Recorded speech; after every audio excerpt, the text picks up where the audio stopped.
Hello, I'm Tara Brabazon. I'm the Dean of Graduate Research at Flinders University, and welcome to Vlog 234, Titles. This vlog comes via request from Jackie, Professor Jackie Hewitt. Jackie is one of my dearest friends on planet Earth. I've known her for 25 years. Is that even possible? And she is a remarkable researcher, incredibly productive, fantastic industry and community engagement. And Jack asked me if I would talk about titles, particularly for books, book chapters, articles, and she also mentioned conference papers as well. So it's my absolute pleasure to do this. And again, it's one of those things, and Jack always does this, she always challenges me throughout our entire lives together, that this is a really important area, an undercooked area, and I wouldn't have come up with this vlog idea on my own, but wow, the research was incredibly interesting. So Jack, you rock. And it's interesting in so many ways that I didn't think of this as a vlog area, because I'm completely obsessed by titles, and I've been obsessed by titles throughout my entire academic career. And I get my titles very early in the research process, and all the way through my academic career I've had one goal. You had one job, you had one job. I see myself with titles as having one job, and it's a big one. I try and capture the entirety of an argument, of a book or an article or a conference paper, the entirety of an argument in the title. So let me give you some examples. Here are my first 5 of 19, but first 5 book titles. Tracking the Jack, a retracing of the Antipodes, so track, Jack, Union Jack. Ladies Who Lunge, celebrating difficult women. Digital Hemlock, internet education and the poisoning of teaching, classy. Liverpool of the South Seas, Perth and its popular music, and From Revolution to Revelation, Generation X, popular culture, popular memory. So there's just the first 5.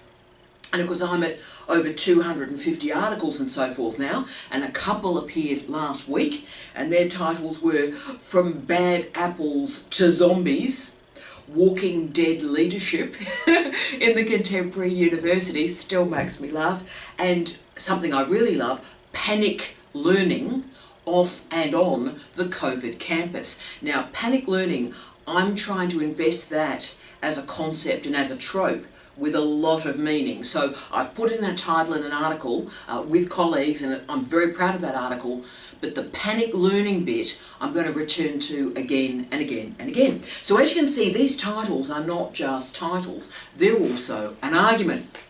And I need to firstly do a couple of caveats about this. Disciplines do differ pretty radically in their attention to titling, but the goal is always the same. So again, we always go, oh, disciplines are different. Yes, but you know what? There's a singular project, and that is to use a title to cut through the digital fog.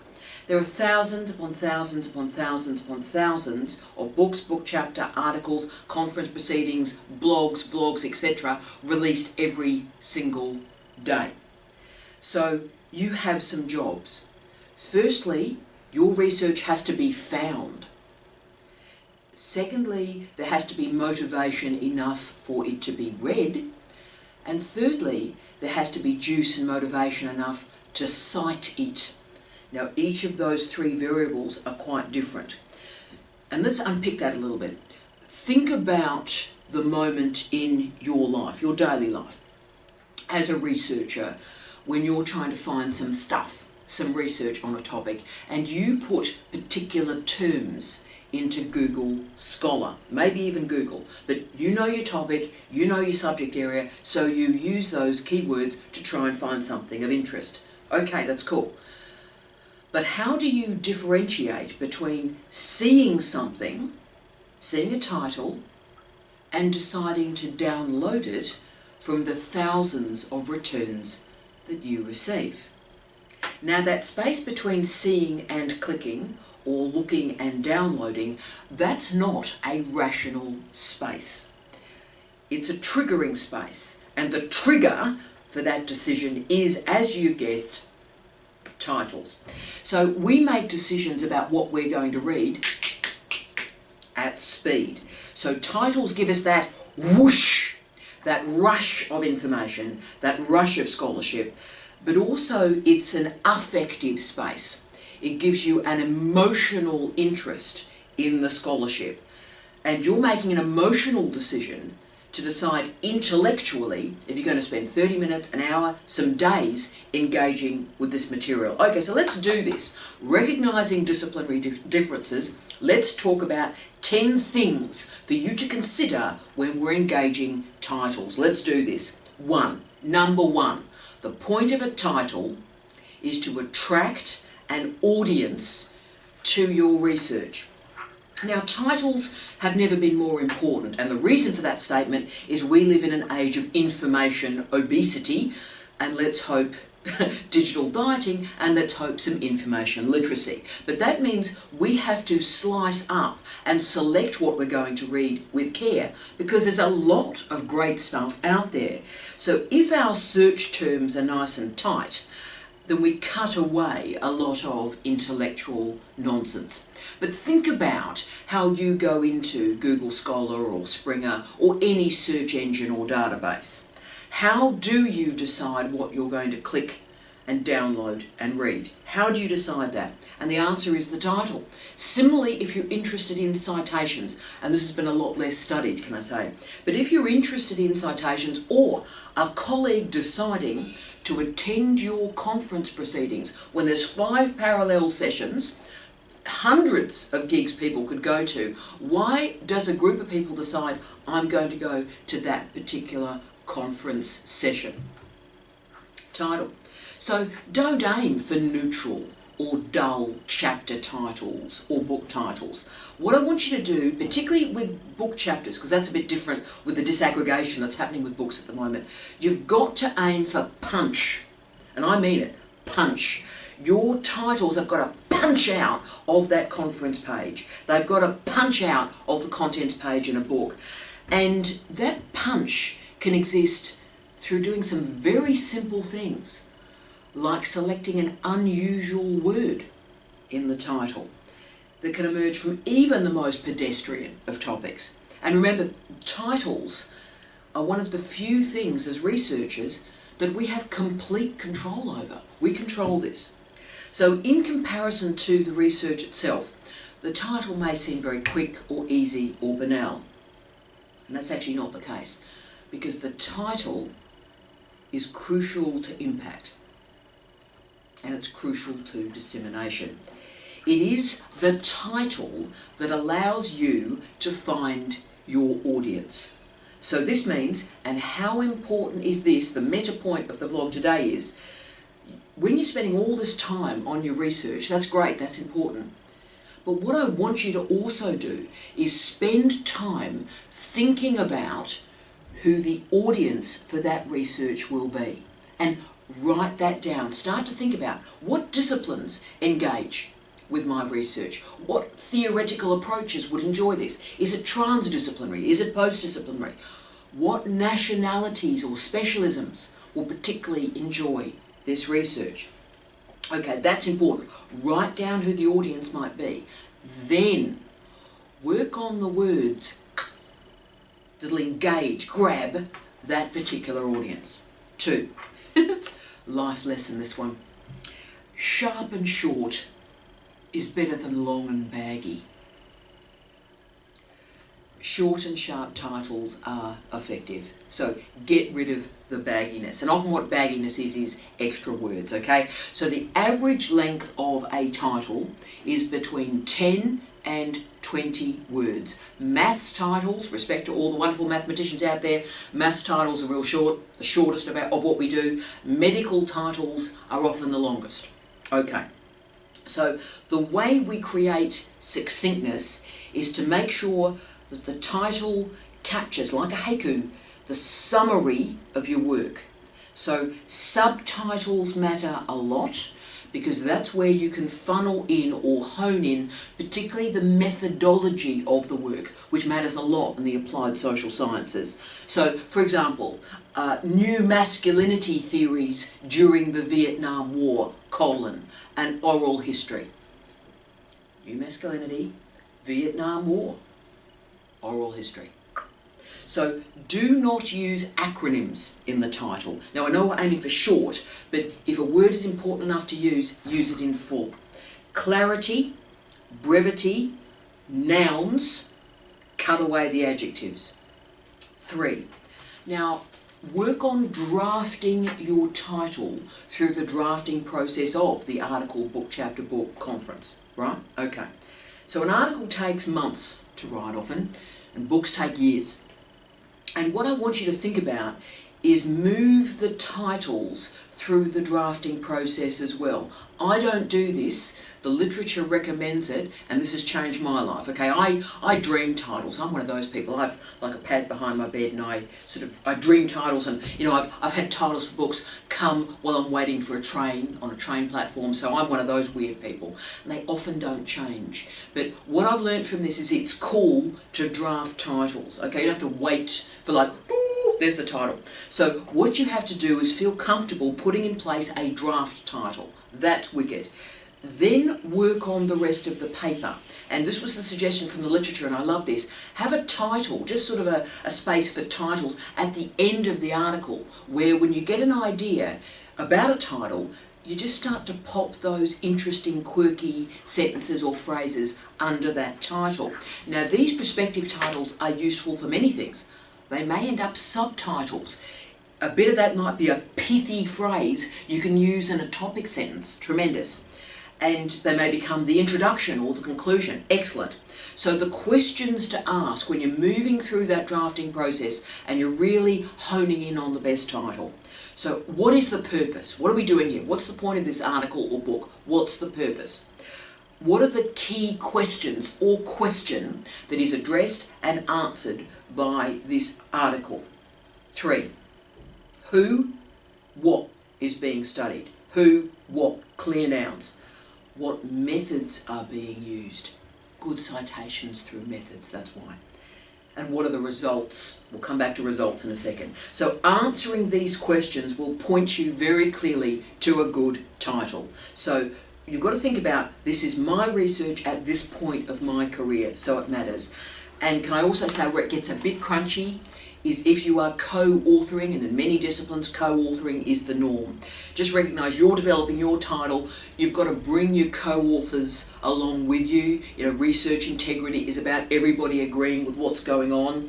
So make sure that as you're developing these pithy titles, you're explaining to your colleagues why you're making those selections so everyone agrees. That's important. 4. One of my favourite ones. 4. Balance wordplay and gravitas. Research shows that titles that are witty or ask an innovative question are downloaded at a higher rate. The research to the next step about the citation and reading of that research we're not clear on, but if you do something a bit pithy, a bit weird with an interesting question, it will be downloaded at a higher rate.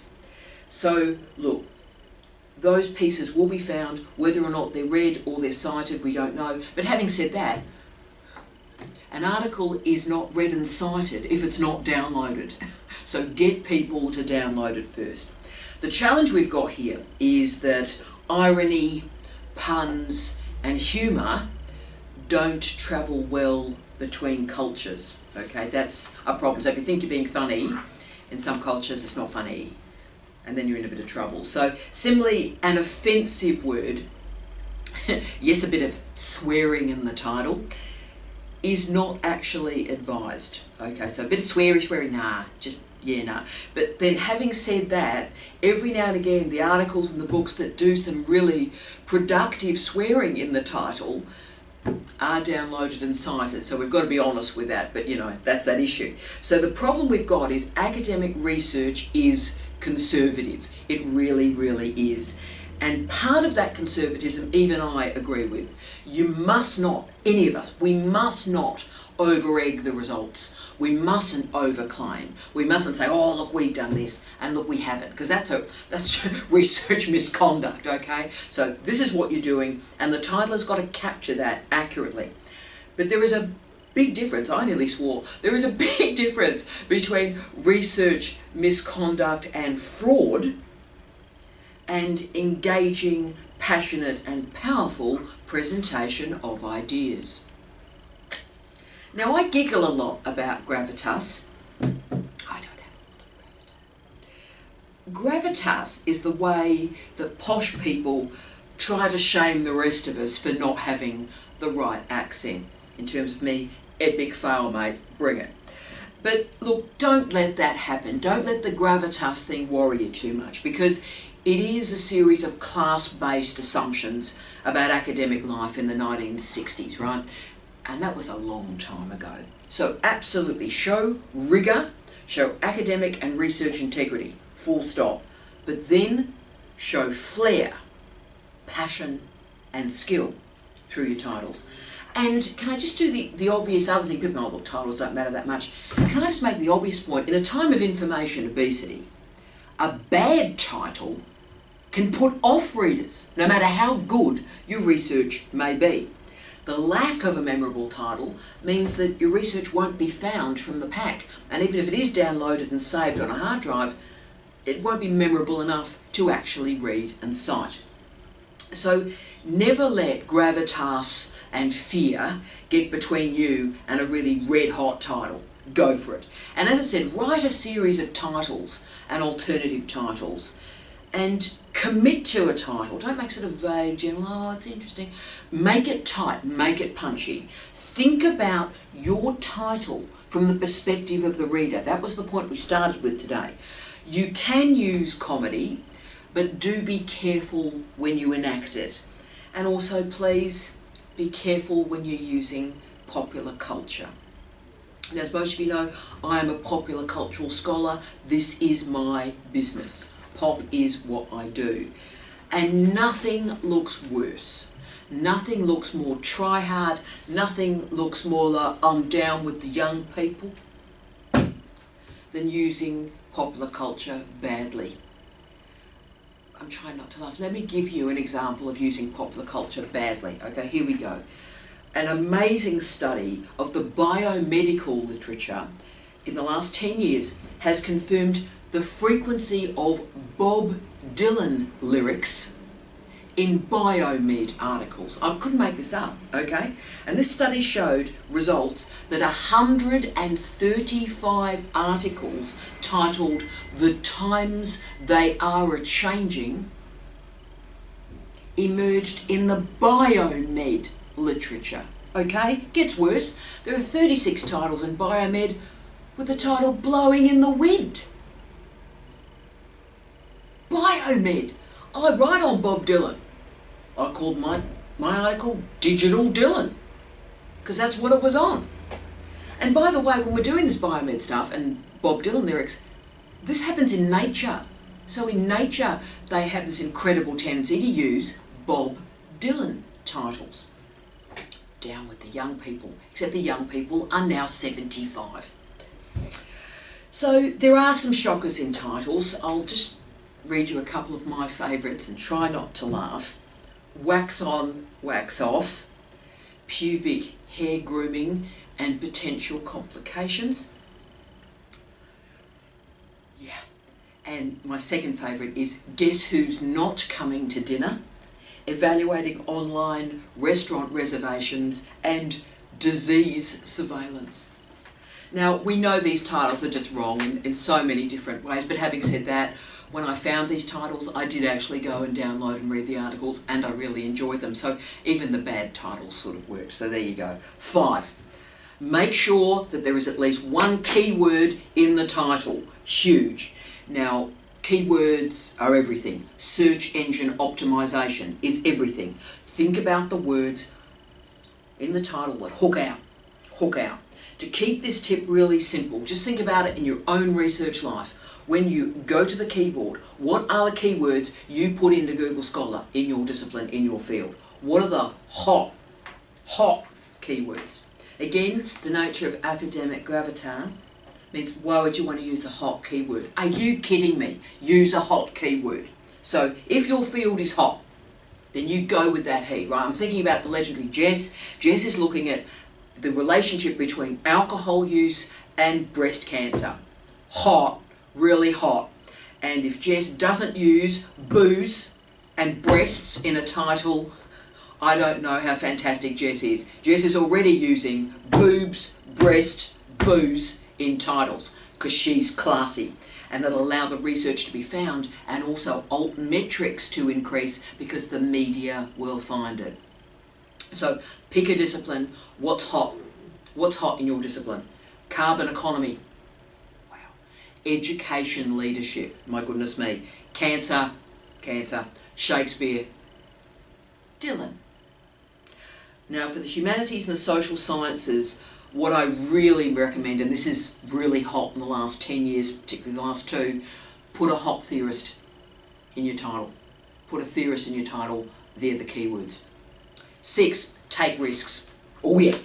Great titles have 3 characteristics. They engage a target audience, they express their content effectively, but remember the third, they reflect the style and the tone of the article or the book or the conference paper. Now the last one, get the tone, is the hardest one to do, I think. And look, that's because the time has passed. It's gone, been gone for decades, where a solid title would point to the research and it would be read. There are just simply too many academics, too many journals, too many high quality articles to hope that great research will be found. Digitisation, deterritorialisation, disintermediation, our 3Ds, thanks for playing, mean that you need to do more. And doing something innovative, like an odd word, a provocative question, or an inversion of a truth, can make an incredible difference. And I know academics tend to be risk averse. There is a focus on credibility, and look, I do get that. But there is a fine line between credibility and banality. Oh yeah. And some flair, some innovation in your work will make a difference. Now, humanities articles in particular are historically undercited, okay? Our field, that's why, the H-index and stuff, we have one, but it works completely differently from physics, right, okay? And our work is historically undercited. It's read, but the citation rates tend to be different. So we have to work really hard at getting any citations at all. Therefore, titles are really everything to me and should be everything to you, the humanities crew out there. And because I always publish in open access journals, always, the articles are available for any punter to read, okay? So use some courage. Come up with that great title, because that title can be used on Twitter as a pointer to your research. Take risks, find some courage, tweet your research. Every single time in life when I have written that more risky title, direct, provocative, out there, people have recommended I not use it, it's paid off in citations, in feedback, in consultancies. Now this is much tougher to do with co-authors, particularly if you're dealing with a co-author who published a great deal before 2010, but try and explain to them the importance of social media, alt metrics, and how the research moves these days. 7, old journalism rule, don't bury the lead. It is amazing how much time people spend on abstracts and how little time people spend on titles. I've never understood that. In order to engage your reader in the abstract, they've got to find the title. So put the big guns, poof, at the front, because first impressions are all you have. Now, all of us in life think that people will love us for our personality. They will not love us for our personality. You got to be pretty first. They might like you for your personality, but you got to be pretty. Same thing with research. The research might be solid, it might be good research. But unless you've got a good title, people aren't going to find it. People will not seek out boring titles for the quality research. They won't get there. They won't get to that stage. Always remember these days, the scrolling finger is a brutal mistress. So when you're about to press send on sending that article, that book chapter, that book, that conference to an editor, to an organiser, a conference organiser, just check a few things for me. Does the title convey the purpose, the aim, the goal of the research? That's the obvious one. Avoid abbreviations. Does it do that? Have we included at least one hot keyword, something that really activates a readership? Okay. Have I verified the particular guidelines of a journal? Every journal's a bit different, so make sure you fit it in with what they want from a title. And most importantly, is your most important idea right at the front. Boof. 8. Now let's get into different disciplines a little bit. Recognise that different disciplines do have distinctive preferences for titles, but those differences are being lost. So there are basically 3 types of titles, okay? There is the declarative, to declare, declarative title that states the main findings of the research or the title, okay? So let's use an example. To declare. Single malt consumption does not enable stress management, but sleep improves.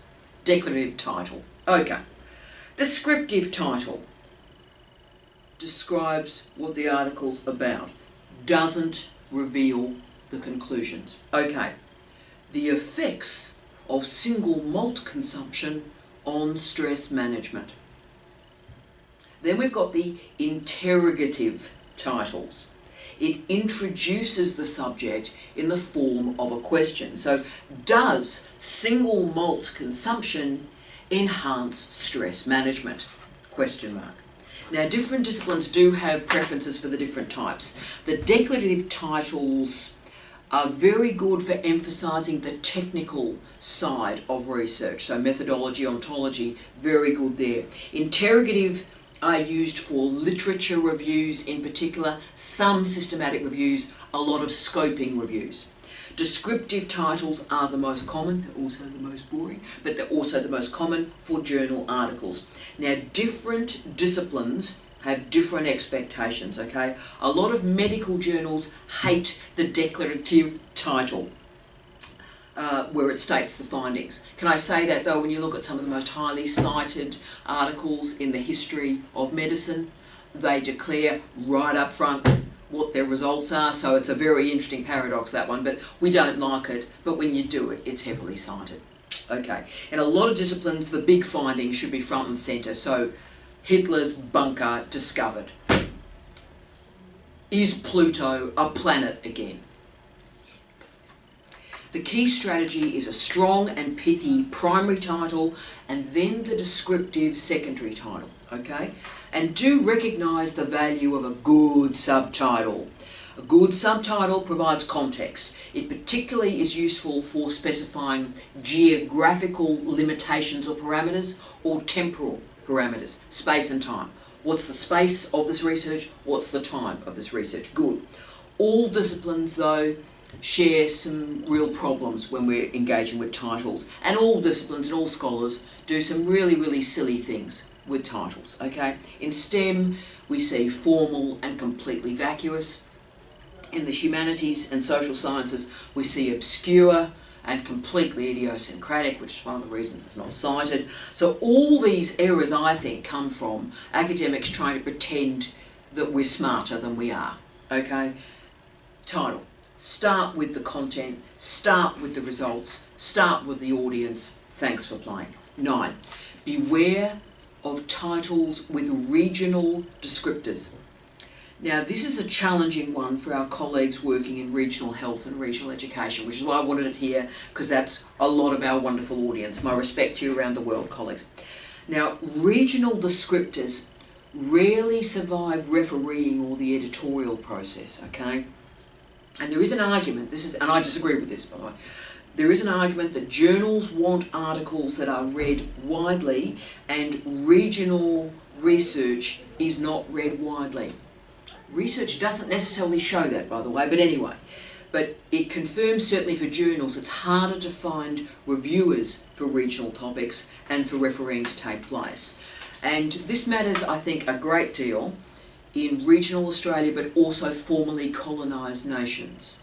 And I'm seeing online, as a lot of you are, I'm sure as well, some pretty dreadful stuff, phrases, explanations emerging from editors where they're knocking back non-European and non-American authors before it even gets to refereeing because there's not enough material from Europe or the United States in the article.